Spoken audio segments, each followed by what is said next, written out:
రెడ్డి గారికి, సూర్యనారాయణ రెడ్డి గారికి, దివంగత నేత రాజశేఖర రెడ్డి గారు 2004లో ముఖ్యమంత్రి అయిన తర్వాతనే మొత్తం రాయలసీమ ప్రాంతానికి అన్నిటి కూడా నీళ్లు వచ్చే పరిస్థితి ఆ రోజు రాజశేఖర రెడ్డి గారి పుణ్యంతోనే నీళ్లు రావడం జరిగింది. కానీ ఈరోజు చంద్రబాబు నాయుడు ఉండే పరిస్థితి చూసుకుంటే మొత్తం తెలంగాణ గవర్నమెంట్కు మొత్తం ఈ రాష్ట్రాన్నే తాకట్టు పెట్టే విధంగా రాయలసీమ ప్రాంతాల్లో తాగునీరు సాగునీరు కోసం ఆ రోజు పోతిరెడ్డిపాడు దగ్గర ఉండే అంటే రోజు 3 టీఎంసీ నీళ్లు తీసుకోవడానికి ఎప్పుడు ఫ్లడ్లోనే అనవసరంగా నీళ్లు సముద్రాలకు పోయే నీళ్లను రాయలసీమ ప్రాంతం యూటిలైజ్ చేసుకుంటే బాగుంటుందనే ఉద్దేశంతోనే జగన్మోహన్ రెడ్డి గారు పక్కన ఆడ మనకు రోజు 3 టీఎంసీలు నీళ్లు తీసుకోవడానికి అవకాశం ఉండే విధంగా కెనాలు చేస్తే దానికి అడ్డపడి ఈ రాయలసీమకు త్రీనని ద్రోహం చేసిన నాయకుడు ఎవరంటే చంద్రబాబు నాయుడు అనేది మాత్రం ఖచ్చితంగా ఈ రాయలసీమ ప్రజలందరూ కూడా తెలుసుకోవాలని రాయలసీమ ప్రజలకు అందరికీ విజ్ఞప్తి చేస్తాను. ఆయనకు మొదటి నుంచి కూడా ఈ రాయలసీమ సంబంధించిన ఇరిగేషన్ ప్రాజెక్టు కానీ ఏమి పూర్తి చేయకూడదనే సంకల్పం కలిగిన నాయకుడు ఎవరంటే చంద్రబాబు నాయుడు. మనం ఒక్కసారి చూస్తే 95 నుంచి 2004 వరకు చూసుకుంటే కనీసం ఆ ప్రాజెక్టులను గురించి కానీ గోర్కల్ రిజర్వాయర్ల గురించి కానీ ఇంకా ఈ కెనాల్స్ గురించి కానీ పట్టించుకున్న నాయకుడు ఎవరంటే చంద్రబాబు నాయుడే. దివంగత నేత రాజశేఖర రెడ్డి గారు అప్పుడు ముఖ్యమంత్రికి వచ్చి ఇవన్నీ కూడా కంప్లీట్ చేయడం జరిగింది. ఇవన్నీ చూస్తే ఒక్కసారి ఈ రాయలసీమ ప్రాంతానికి సంబంధించిన వరకు మొత్తం మనకి ఇరిగేషన్ ఇవన్నీ కావాలనుకుంటే ఖచ్చితంగా పోతిరెడ్డిపాడు దగ్గర నుంచి ఖచ్చితంగా నీళ్లు తీసుకోవాలి. కేవలం రాయలసీమ ఎత్తిపోత పథకం నుంచి కేవలం రాయలసీమ ప్రాంతమే కాదు, మొత్తం మద్రాసు కూడా నీళ్ళు ఇవ్వడం జరుగుతుంది, నెల్లూరు వరకు కూడా నీళ్ళు ఇవ్వడం జరుగుతుంది. అటువంటి దానిని కూడా ఈరోజు చంద్రబాబు నాయుడు రేవంత్ రెడ్డి ఇద్దరు కుమ్మక్కైపోయి మొత్తం మనకి ఈ ప్రాంతాన్ని ఈ రాష్ట్రాన్ని కూడా సర్వనాశనం చేసే విధంగా ఇరిగేషన్ దాంట్లో వీళ్ళందరూ కూడా చేయడం జరిగింది. అంటే ఒక్కసారి మనం అంటే చంద్రబాబు నాయుడుకు రాయలసీమ ఏ విధమైన ప్రేమ ఉందనేది కూడా మనం అందరూ కూడా ఈ రాయలసీమ ప్రజలందరూ కూడా ఆలోచన చేయమని మొత్తం వాళ్ళందరినీ కూడా కోరడం జరుగుతుంది. మీరు కుప్పం నీళ్లు తీసుకుపోవడానికి మొత్తం ఎస్ఆర్బీసీ మనం ఈ ఎస్ఆర్బీసీ నుంచే నీళ్లు తీసుకుపోవాలి. ఇక్కడ నుంచి నీళ్లు పోయేపాటు రాయలసీమ వాళ్ళకు ప్రాంత వాసులకు వాళ్ళ అవసరాల కోసం తీసుకుంటే దీనికి కూడా రాకుండా చేసిన ఘనత చంద్రబాబు నాయుడుది. ఇప్పటికైనా తెలుగుదేశం నాయకులు మేల్కొని ఈ ప్రాంతం అన్యాయం జరగకుండా ఇక్కడ ఉండే ఎమ్మెల్యేలు కానీ మంత్రులు కానీ మీరు ఖచ్చితంగా ఈ రాయలసీమ వాసులుగా రాయలసీమ పుట్టిన వాళ్ళగా మీరందరూ కూడా ఈ రాయలసీమకు అన్యాయం జరగకుండా మీరు కూడా ఖచ్చితంగా మాతో పాటు ఫైట్ చేయండి. మీరు ఒకవేళ మీ పార్టీకి భయపడి మీరు ఫైట్ చేయలేకపోతే ఇండైరెక్ట్గానే ప్రజలను మన ఈ రాయలసీమ ప్రజలందరూ కూడా చెప్పండి, ఖచ్చితంగా ప్రాంతం అన్యాయం అయిపోతుంది. మేము తెలుగుదేశం పార్టీలో ఉన్నాం కాబట్టి మేము బయట వెళ్ళలేని పరిస్థితుల్లో ఉన్నాం. ఇండైరెక్ట్గా దీనికి మీరు కూడా మద్దతు ప్రకటించమని చెప్తే ఖచ్చితంగా ఈ ప్రాంతం కోసం పోరాడానికి మేము ఖచ్చితంగా సిద్ధంగా ఉన్నాం. కానీ తెలుగుదేశం నాయకులు ఒకటి తెలుసుకోవాల్సింది ఒకటేంది, ఒకవేళ మీరేదో తెలంగాణ ముఖ్యమంత్రి రేవంత్ రెడ్డికి మీరంతా కుమ్మక్కైపోయి ఈరోజు మన నేషనల్ గ్రీన్ ట్రిబ్యునల్లో మీరు కేసు వేసినా కూడా ఖచ్చితంగా ఆ కోర్టులో మేము కూడా దానికి ఏదో ఒకటి మా గవర్నమెంట్ వచ్చిన తర్వాత ఖచ్చితంగా పోరాడతాం. అంతకుముందు కోర్టులో వేయడంతోనే మనం ఈ పని నిలబడిపోవడం జరిగింది. తాగునీరు దానికోసమని జగన్మోహన్ రెడ్డి గారు మళ్ళా కోర్టులో పిటిషన్ వేయడం జరిగింది. అది విచారణ కూడా జరుగుతుంది. కానీ మనకు చంద్రబాబు నాయుడు చేసిన ద్రోహం ఏమంటే ఎన్జిటిలో విచారణ జరిగేటప్పుడు మన ఆంధ్రప్రదేశ్ ప్రభుత్వం నుంచి లాయను పెట్టకపోవడం అనేది ఎంతవరకు కరెక్ట్ అనేది మనం ఆలోచన. అంటే కేవలం రేవంత్ రెడ్డి వీళ్ళిద్దరు కుమ్మక్కైపోయి మొత్తం రేవంత్ రెడ్డికి ఫేవర్ చేయడానికే చంద్రబాబు నాయుడు మనకు నేషనల్ గ్రీన్ ట్రిబ్యునల్లో లాయను పెట్టకుండా మనల్ని మోసం చేయడం జరిగింది. కాబట్టి మన రాయలసీమ ప్రజలందరూ కూడా ఒక్కసారి మనకు జరిగిన పరిస్థితిని ఆలోచించండి. దీనివల్ల ఇప్పుడు కాదు మనకు రాబోయే తరాలకు కూడా మనకు ఇబ్బంది పడే లాస్ట్కు తాగడానికి కానీ నీళ్లు కూడా లేని పరిస్థితి ఉంటుంది. దీనికోసం అందరు ప్రతి ఒక్కరు కూడా ఉద్యమించాలని రాయలసీమ వాసులను కోరడం జరుగుతుంది. తెలుగుదేశం నాయకులకు ఒకటే విజ్ఞప్తి చేస్తున్నాం, మీరు ఇప్పటికైనా చేయకపోయినా ఖచ్చితంగా మళ్ళా 2029లో మా వైఎస్ఆర్సీపీ గవర్నమెంట్ వస్తుంది. జగన్మోహన్ రెడ్డి గారు ఖచ్చితంగా ఈ రాయలసీమకు న్యాయం చేసేంత వరకు వదిలిపెట్టే ప్రసక్తి లేదు. ఈ రాయలసీమ ప్రాంత వాసులకు అన్యాయం జరిగితే మేమందరం కూడా ఉద్యమాలు చేయడానికి కానీ ఏమిటికైనా సిద్ధంగా ఉండం.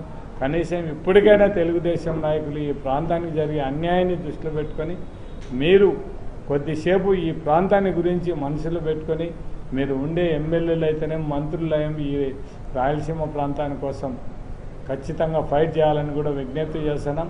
మీరు చేయలేకపోయినా కూడా మా జగన్మోహన్ రెడ్డి ముఖ్యమంత్రి అయిన తర్వాత ఖచ్చితంగా దీన్ని మనం ఈ రాయలసీమ ఎత్తిపోతుల పథకాన్ని ఖచ్చితంగా పూర్తి చేసి రాయలసీమ వాసులకు ఖచ్చితంగా న్యాయం చేయడానికి జగన్మోహన్ రెడ్డి సిద్ధంగా ఉన్నాడు. కాబట్టి ఆ నాయకత్వంలోనే మేము ఖచ్చితంగా పూర్తి చేయడానికి మేమందరం కూడా మా నాయకునికి మేమందరం సపోర్ట్ చేస్తాం. దానికి కూడా రాయలసీమ ప్రజలందరూ కూడా సపోర్ట్ చేయాలని కోరడం జరుగుతుంది.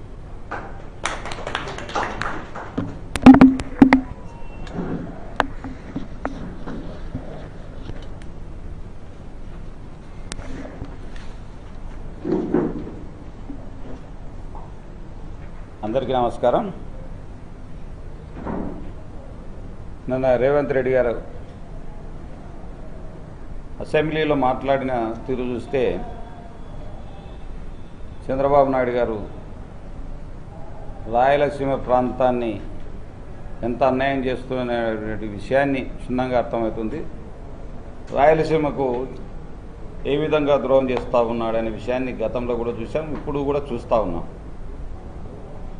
ఆ రోజు పూర్వము ఈ తెలుగుగంగ ఈ యొక్క పోతిరెడ్డిపాడు ప్రాజెక్టు సామర్థ్యం ఆ రోజు ఎన్టీఆర్ రామారావు గారి హయాంలో 5,000 క్యూసెక్కులకు ఉంటే 5,000 క్యూసెక్కులు ఉన్నటువంటి 11,000 క్యూసెక్కులకు తీసుకొచ్చినటువంటిది ఎన్టీఆర్ గారు తీసుకొచ్చారు. దాని తర్వాత రాజశేఖర రెడ్డి గారు పెద్ద ఉద్యమాలు చేసి ఆ రోజు అపోజిషన్ లీడర్గా ఉండి తర్వాత సీఎం అయిన తర్వాత దాన్ని 11,000ను 44,000 క్యూసెక్కులు చేసిన ఘనత రాజశేఖర రెడ్డి గారిది.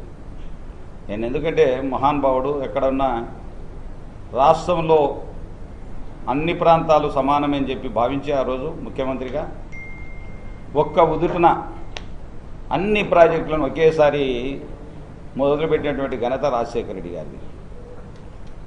మనం ఒక్కసారి ఆలోచిస్తే గత ముఖ్యమంత్రులను ఒకసారి పోల్చుకుంటే ఏ ముఖ్యమంత్రి కూడా చేయని విధంగా రాజశేఖర రెడ్డి గారు మన రాయలసీమ ప్రాంతంలో ఉన్నటువంటి ప్రాజెక్టులన్నిటిని కూడా మొదలుపెట్టిన ఘనత రాజశేఖర రెడ్డి గారిది. తన తనయుడుగా 44,000 క్యూసెక్కులు ఈ సామర్థ్యం సరిపోవడం లేదు, ప్రాజెక్టులను పెంచాలి, అదేవిధంగా కాలువల సామర్థ్యాన్ని పెంచాలి, దానిని మన ప్రాంతం రాయలసీమ ప్రాంతం ఎడారిగా మారకూడదంటే తన తండ్రి ఏ విధంగా ఆలోచించాడో దానికంటే ఇంకా మిన్నగా ఈ యొక్క రాయలసీమ ప్రాంతాన్ని కరువు ప్రాంతాన్ని రక్కసి నుంచి కాపాడాలనే ఉద్దేశంతో జగన్మోహన్ రెడ్డి గారు రాయలసీమ లిఫ్ట్ తీసుకొచ్చి ఆ సామర్థ్యాన్ని 80,000 క్యూసెక్కులకు తీసుకొచ్చి దాన్ని రోజుకు 3 టీఎంసీల నీటిని తరలించే విధంగా ప్లాన్ చేసి గత ప్రభుత్వంలో ఉన్నటువంటి చంద్రబాబు నాయుడు గారు 2014లో ఆ రోజు చేసిన ద్రోహం మనకందరికీ క్షుణ్ణంగా కనపడతా ఉంది.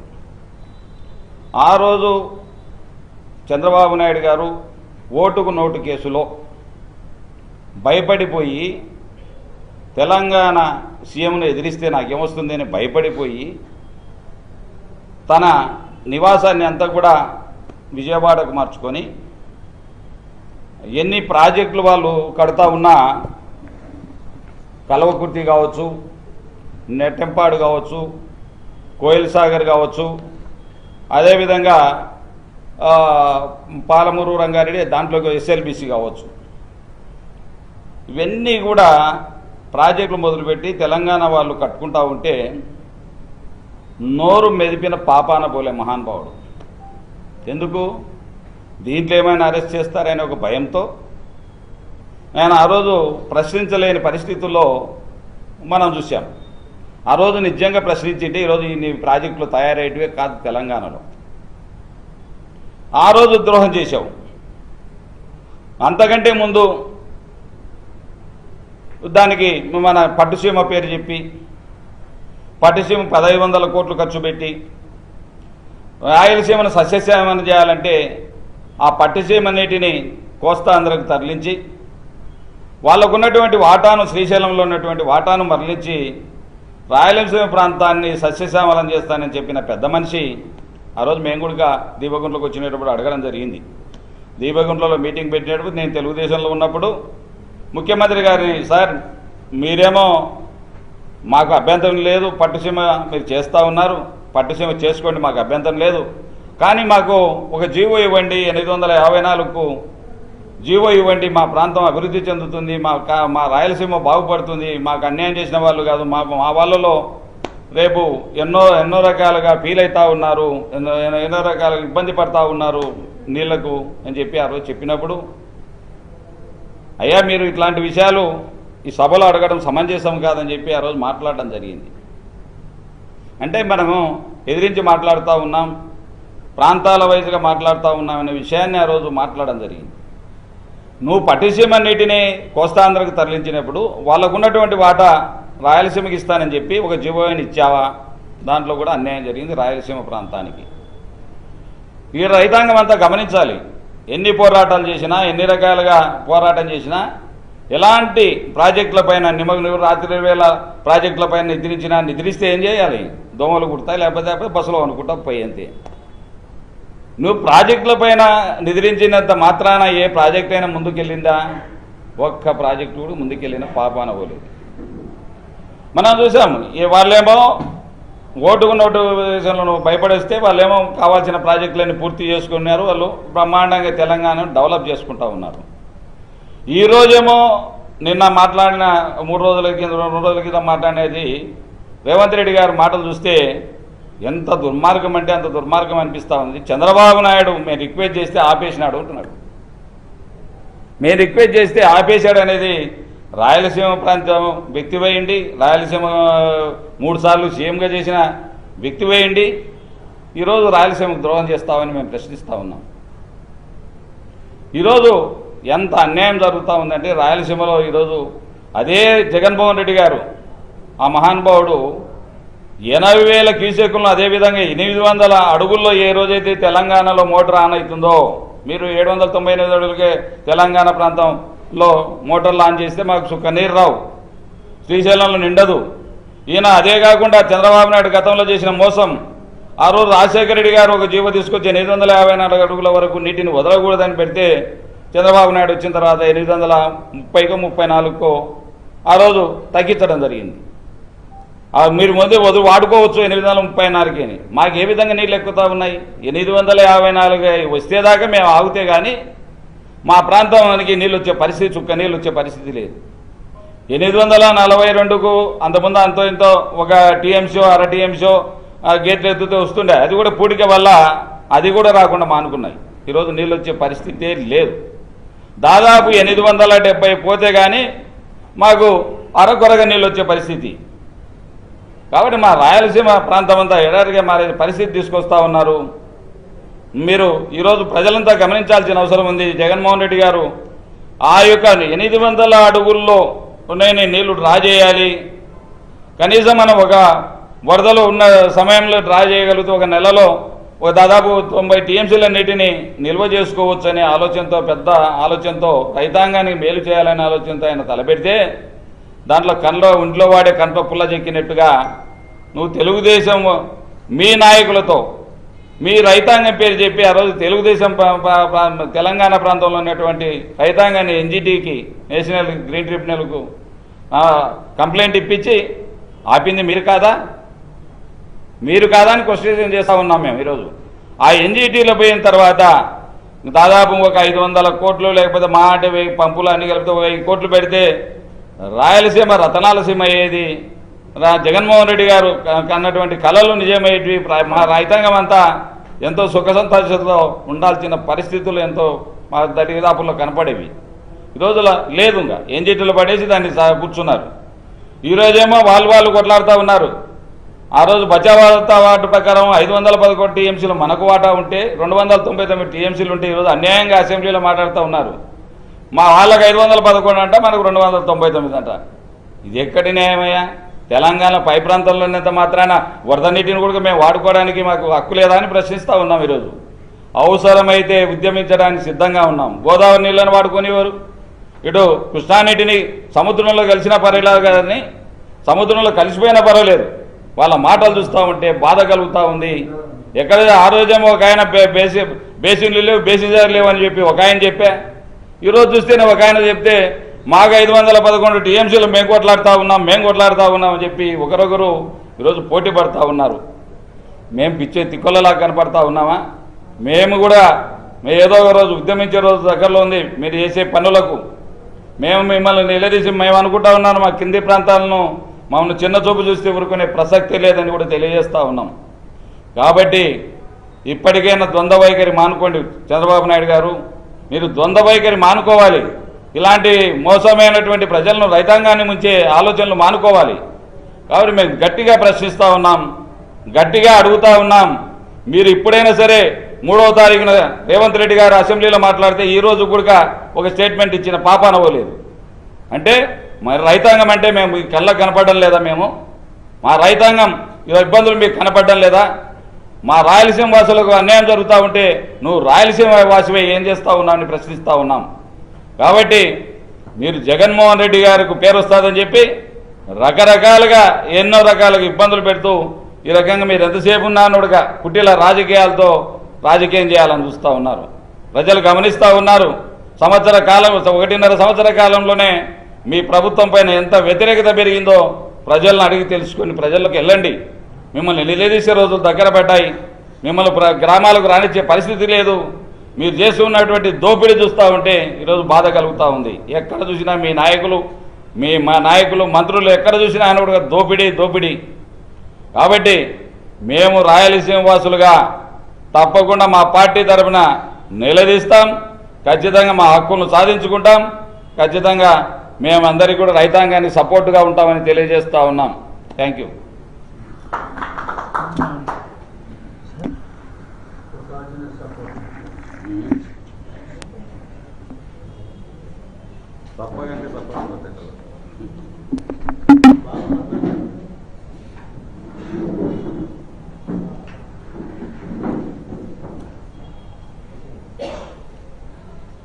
అందరికీ నమస్కారం.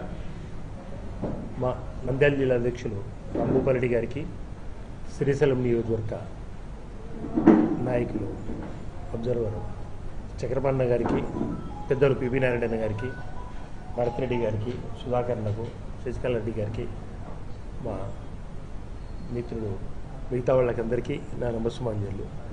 ముఖ్యంగా ఈరోజు చాలా బాధతో ఈ ప్రెస్ మీట్ పెట్టాల్సిన అవసరం వస్తుంది. 3వ తేదీ తెలంగాణ అసెంబ్లీ సాక్షిగా రేవంత్ రెడ్డి గారు క్లియర్గా డీటెయిల్డ్గా విశదీకరించడం జరిగింది. నేను చంద్రబాబు నాయుడు గారితో మాట్లాడి రాయలసీమ లిఫ్ట్ ఇరిగేషన్ పనులను ఆపించినాను. అంతకంటే దుర్మార్గమైన చర్య ఏమన్నా ఉందా? దాని గురించి మళ్ళీ ఈరోజు నిన్న మంత్రులు దానికి సపోర్టుగా మాట్లాడుతూ ఉన్నారు. ఆయన ఇది అబద్ధమైతే రేవంత్ రెడ్డి గారు మీరు ఒక నిజ నిర్ధారణ కమిటీ పెట్టి రాయలసీమ లిఫ్ట్ ఇరిగేషన్ పనులు ఆగినాయా, జరుగుతున్నాయా పోయి చెక్ చేసుకోండి అని కూడా చెప్పడం జరిగింది. తెలంగాణ ముఖ్యమంత్రి హోదాలో తెలంగాణ అసెంబ్లీలో క్లియర్గా డీటెయిల్డ్గా చెప్పడం జరిగింది. సిగ్గుతో తలంచుకోవాలి ఆంధ్రప్రదేశ్ ముఖ్యమంత్రి చంద్రబాబు నాయుడు గారు. అంత వివరంగా చెప్పిన తర్వాత మళ్ళీ దానికి సపోర్టుగా వీళ్ళు మాట్లాడతారు. జగన్మోహన్ రెడ్డి రాయలసీమ ద్రోహి అని చెప్తారు. మీకు ఏమన్నా ఆలోచన ఉందా మంత్రులు గారు? ఏమన్నా ఆలోచన చేస్తున్నారా మీరు? చంద్రబాబు నాయుడు రాయలసీమ వాసి, రాయలసీమకు ద్రోహం చేసే వ్యక్తి కూడా చంద్రబాబు నాయుడు అని చెప్పేసి సిగ్గుతో చెప్తా ఉన్నారు, బాధతో చెప్తా ఉన్నారు. ఏ రకంగా మీరు చెప్తారు? జగన్మోహన్ రెడ్డి గారు ద్రోహి అని. రాయలసీమ లిఫ్ట్ ఇరిగేషన్ ప్రాజెక్టును ప్రారంభించిన వ్యక్తి ఎవరు? జగన్మోహన్ రెడ్డి కాదా? 2020లో స్టార్ట్ చేశారు. 800 అడుగుల లోపలే రావాలి, ఖచ్చితంగా అక్కడైతేనే వస్తుంది. వాళ్ళు 800 అడుగుల లోపలే పవర్ పాయింట్ స్టార్ట్ చేసేసుకొని నీళ్లు తరలిస్తూ ఉన్నారు. కాబట్టి రాయలసీమ అవసరం కావాలని చెప్పేసి అంత మంచి ప్రాజెక్టును తీసుకొని రావడం జరిగింది. మీరు మీ వ్యక్తులు, మీ తెలుగుదేశంకు సంబంధించిన వ్యక్తులతో, తెలంగాణ వాసులతో మీరు నేషనల్ గ్రీన్ ట్రిబ్యునల్లో కేసు వేపిస్తారు. ఒక్క జగన్మోహన్ రెడ్డికి పేరు వస్తుంది, రాయలసీమ వాసులకందరికీ ఆయన దగ్గరవుతాడు అని ఒక దురుద్దేశంతో రాయలసీమకు నష్టం జరిగినా నాకైతే ప్రాబ్లం లేదు. జగన్మోహన్ రెడ్డికి మంచి పేరు రావద్దని ఒక దురుద్దేశంతో మీరు ఈ పని చేసింది నిజం కాదా? ఇది వాస్తవం కాదా? మళ్ళీ ఈరోజు మీరు మీ మంత్రులతో మీ ఇష్టం వచ్చినట్టు చెప్పిస్తారా? ఏ రకంగా మీరు రాయలసీమను నష్టానికి చేస్తారు? నేషనల్ గ్రీన్ ట్రిబ్యునల్లో కేసు వాదించాల్సింది పోయి మీరు సైలెంట్ అయి కూర్చుంటారా? ఇదే మీరు చేసే న్యాయం? రాయలసీమ వాసిగా, రాయలసీమ ప్రాంతవాసిగా మేము చెప్తున్నాము, రాబోయేది మా జగనన్న గవర్నమెంటే. మేము ఖచ్చితంగా దీనికోసము మేమందరము ఏకకంఠంగా ఉండి దానికోసం ఫైట్ చేస్తాము. ఖచ్చితంగా దాన్ని సాధించుకొని తిరుతాము. చంద్రబాబు నాయుడు గారికి నేను చెప్పేది ఏమంటే, మీరు క్లియర్గా రాష్ట్రం కాదు దేశమంతా చూసింది మీ స్టేట్మెంట్, రేవంత్ రెడ్డి గారి స్టేట్మెంట్. మీరు దీనికి వివరణ ఇచ్చి దాన్ని సర్దుకొని నేషనల్ గ్రీన్ ట్రిబ్యునల్లో మీరు వాదించి ఈ రాయలసీమ లిఫ్ట్ ఇరిగేషన్ను పన్నులు జరిగే రకంగా చేస్తే మీకు రాయలసీమ వాళ్ళు మంచిగా పేరు వస్తారు. అంతేగాని కల్లిబొలి మాటలు చెప్పి, మీరు అబద్ధాలు చెప్పి మళ్ళీ మసిబూసి మారేడికాయ చేయడం చేస్తే మాత్రం రాయలసీమ వాసులు మిమ్మల్ని క్షమించరు. శ్రీశైలం డ్యాంలో నష్టపోయిన వ్యక్తులు మేము, ప్రాపర్టీ పోయిన వ్యక్తులు మేము, ల్యాండ్స్ పోయిన వ్యక్తులు రాయలసీమ వ్యక్తులకు నీళ్లు లేకుండా పోతా ఉన్నాయి. ఇది న్యాయమా? ఇదే మీరు చేసే పని? నేను మీ ద్వారా పోతిరెడ్డిపాట ద్వారా 101 టీఎంసీలు కేటాయింపులు ఉన్నా మనకైతే ఏమీ రావడం లేదు. ఎందుకు రావడం లేదు? మీరు ఆడ డైరెక్ట్గానే 800 అడుగుల్లోనే మీరు పవర్ పాయింట్ తీసుకుని తెలంగాణ వాళ్ళు నీటిని చౌర్యం చేస్తాం. ఖచ్చితంగా రాయలసీమ లిఫ్ట్ ఇరిగేషన్ పనులు జరగాలి, రాయలసీమకు రావాలి. ఇది రాయలసీమకే కాదు, రాయలసీమకు, నెల్లూరుకు, అలాగే మెడ్రాస్ కూడా నీళ్లు పోతాయి. మరొక్కసారి చంద్రబాబు నాయుడు చేసినటువంటి ఈ హేమైన చర్యను తీవ్రంగా ఖండిస్తూ మేము ఖచ్చితంగా రాయలసీమ లిఫ్ట్ ఇరిగేషన్ కోసం అన్ని రకాలుగా పోరాడి దాన్ని సాధించుకుంటామని చెప్పేసి మీ ద్వారా తెలుపుతున్నాను. నమస్కారం.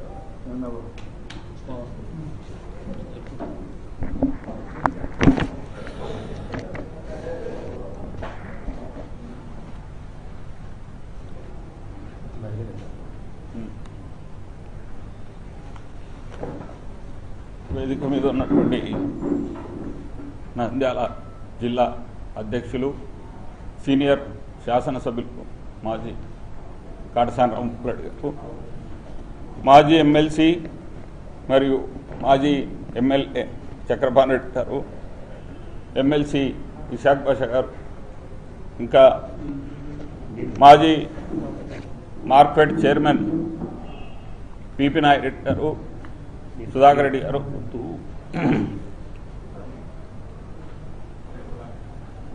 అందరూ నాయకులకు పేరు పేరున నమస్కారాలు తెలియజేసుకుంటూ, రాయలసీమ ప్రాంతంలో పుట్టినటువంటి చంద్రబాబు నాయుడు ఎప్పుడు కూడా రాయలసీమను ఇతర రాష్ట్రాలకు తాకట్టు పెట్టుకుంటూ రాయలసీమ ప్రాంత రైతుల గొంతు కోస్తూ వచ్చినటువంటి చరిత్ర.